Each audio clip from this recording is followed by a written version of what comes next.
कृपा करके दसो महाराज आपकी मत्था टेकन का कारण की है। गुरु हरगोबिंद साहब जी महाराज कहन लगे कि विधि जग जी ये जी रूह प्रगट हुई है कि बहुत बड़ा कार्य करना समा होते बहुत बड़ा कार्य करना इस देश की इज्जत घटनी है इन्हें एक दिन पर जिस दिन इन्हें वो कार्य करना है वो कुर्बानी देनी है उधर असी शरीर करके संसार में नहीं होना असी पहला सचखंड चले जाना है कहते इस करके ਇਹ ਉਸ ਕੁਰਬਾਨੀ ਨੂੰ ਅਸੀਂ ਅੱਜ ਹੀ ਮੱਥਾ ਟੇਕ ਰਹੇ ਹਾਂ। ਆਖੋ ਸਤਿਨਾਮ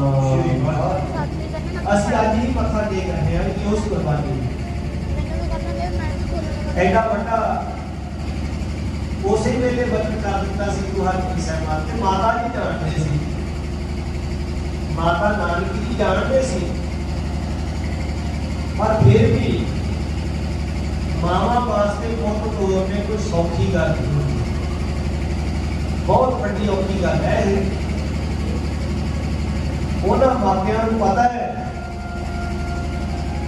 निरंकार की खेल अनुसार कहानी अनुसार जिन्होंने मापिया को अगे उन्होंने बच्चे चले जाते हैं उन्होंने मापिया को पता भी जिंदगी में कोई लगी जाती ये लोग वही जानते हैं वही समझते हैं। तो माता नानकी जी बहुत उदास रहते थे जो महाराज दिल्ली में चले गए बहुत उदास रहते थे ते प्यारिओ महाराज जी दिल्ली की धरती ते बैठे जदों ये श्लोक उच्चारण किए तीन श्लोक अपने माता जी को उपदेश देने वास्ते महाराज जी ने उच्चारण किए जिहदे विच पहला श्लोक है हे माता इस दुनिया ते जेड़ा भी आया वो एक दिन जाना ही है कोई रह नहीं सकिया इत्थे राम गयो रावण गयो जाको बहु परिवार कहो नानक थे कश नहीं सुपने जो संसार तो सुपने की तरह माता को इतना फिक्र ना कर सबने जाना है असी भी जाना। दूजा श्लोक उच्चारण किया चिंता ताकी कीजिए जो अनहोनी होए जो मार्ग संसार को नानक थे नहीं कोए जो उपजे सो बिरस है पर आज के काल नानक हर गुण गाए छाड़ सगल जंजाल। ये तीन श्लोक माता जी को मुखातब होके उच्चारण कीते सी महाराज जी ते अज उस दादी मां नूं गोबिंद राय जी पुछदे आ भी माता जी तुसी दसो भी महाराज दे सीस दा संस्कार कीर्तपुर साहिब करना है या किते होर करना हुण वो मां जिहड़ी इन्ना प्यार करदी अपने पुत्तर नूं माता जी कहते मेरे लाल दे सीस दा संस्कार उत्थे करियो जिथे मैं रोज अपने लाल दे कोल आके बैठ सकां रोज अपने लाल दे कोल आ सकां। माता जी तुसी हुक्म करो फिर जिथे तुसी कहोगे उत्थे संस्कार कर देंगे। माता कहती आपां सीस नूं अनंदपुर साहब ले चलिए जिथे अपना घर आ अपने घर के बिल्कुल मोहरे बिल्कुल बूहे पे अपने पुत्र के सीस का मैं संस्कार करना चाहती हाँ। तुसीं अनंदपुर साहब जानते हो ना जी जिहड़ा गुरुद्वारा भोरा साहिब है वो महाराज का घर से पहला सब तो स्थान जिथे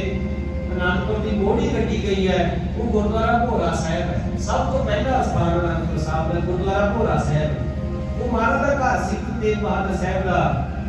बिल्कुल घर के बूहे के सामने गुरुद्वारा सीसगंज साहब जिथे महाराज के सीस का संस्कार होया। श्री वाहिगुरू जिथे महाराज के सीस का माता जी ने हुक्म किया सी कि इत्थे संस्कार करो ताकि मैं अपने लाल दे कोल रोज आके बैठ सकां रोज आके मिल सकां। महाराज जी के सीस का संस्कार उत्थे होया। हुण सतगुरु गोबिंद राय जी महाराज गुरता गद्दी के सुभाईमान हो गए विराजमान हो गए। हुण आने वाले समय की रणनीति तय हो रही है। आने वाले समय में फिर किवें हुण जालमां दे नाल जूझना है किवें आने वाले समय की तैयारी करनी है। गरीब नवाज जी का तुसीं जीवन बाजदे गुरु गोबिंद सिंह साहिब का महाराज वर्गा योधा जरनैल नहीं कोई हो सकता। साथ संगी सब तो पहली जंग भगाणी दी जंग कोटा साहब लिया कमावा कलगियां वाले पातशाह जी दी भगाणी दी जंग कदे उत्थे दा जेकर पढ़ के देखना जी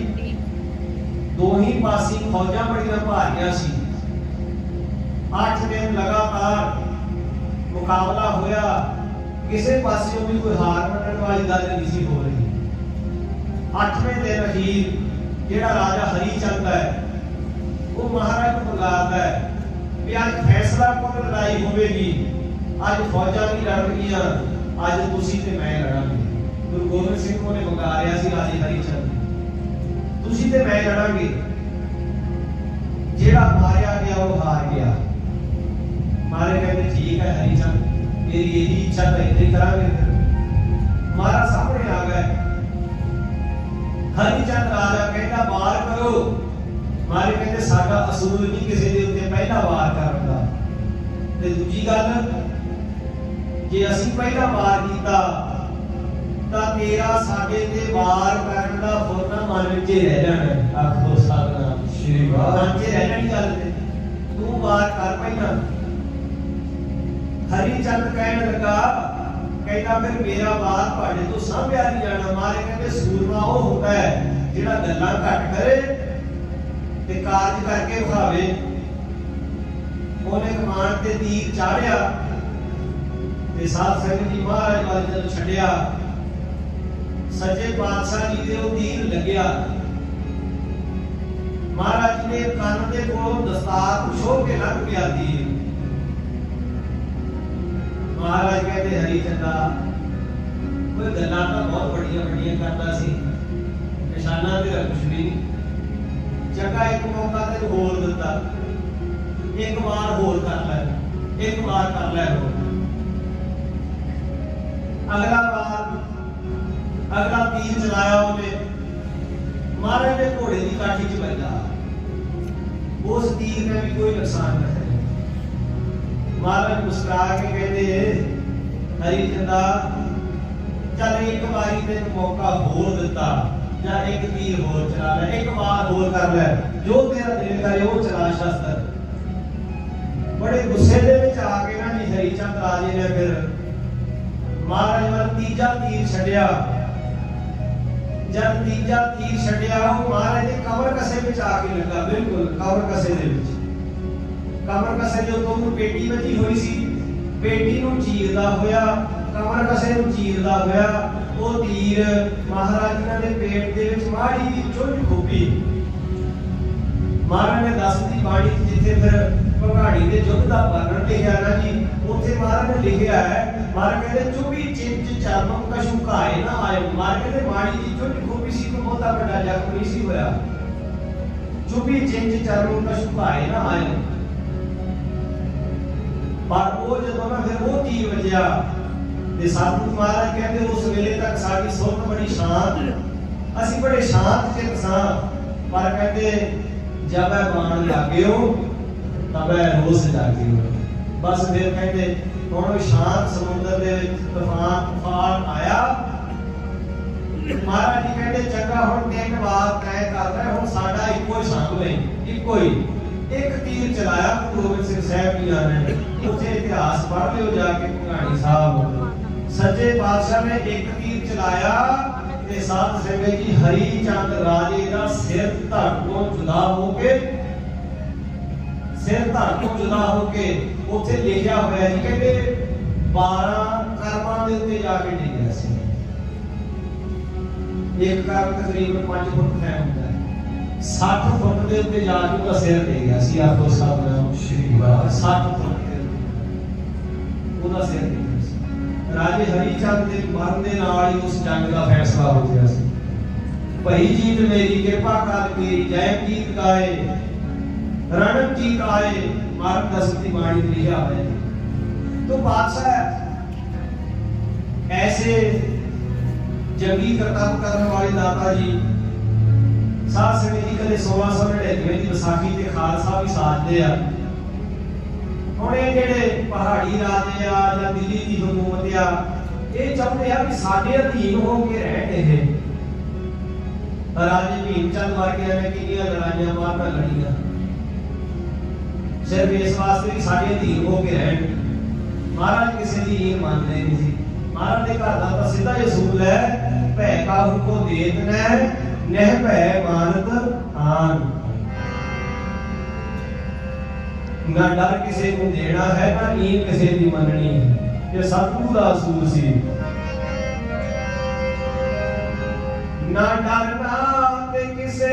नू डराउना, गुरां ने सानू मेहो दस्सिया। नहीं डरना किसे नू डराउना, गुरां ने सानू मेहो दस्सिया।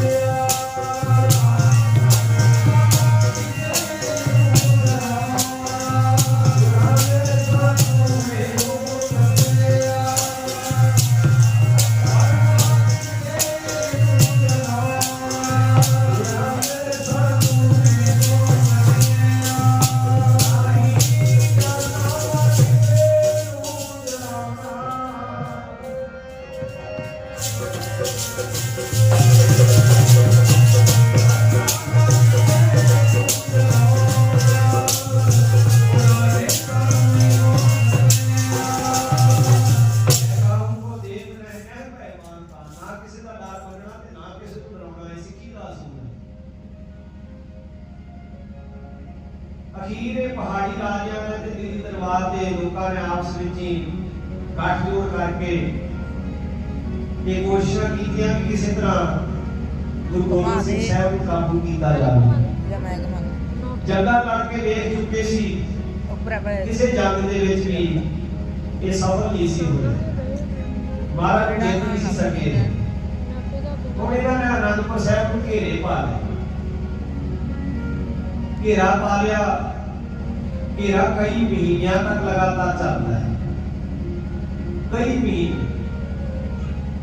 और जिंदगी जिउण वास्ते जिहड़ियां मुख चीज़ां चाहिदियां ने, सब तो पहला श्वास, हवा चाहिदी है। ते कुदरत की बख्शी हुई हवा ते हुंदी हुई है। वो तो दूजे नंबर ते हुंदा है पानी। पानी की किल्लत दूर करने वास्ते सच्चे पातशाह जी ने कौमी साहब फरमाया हुआ है, पानी की कोई किल्लत नहीं सी। हुण उस नूं अगे साध संगत जी भोजन है।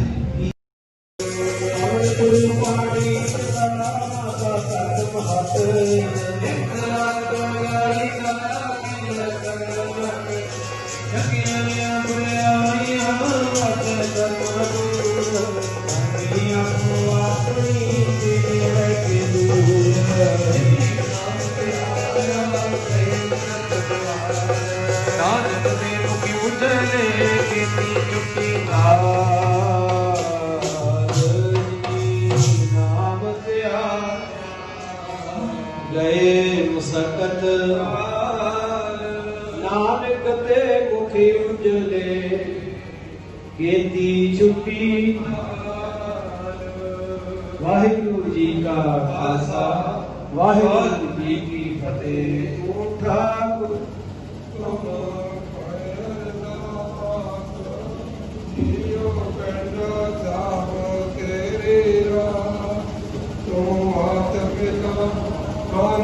बारक तेरे, तुमरे कृपा में सुख मेरे, कोई न जाने तुमरा अंत, उचित ऊंचा भवंत। सगल करे तुमरे सूत्रधारी, तुम ते हो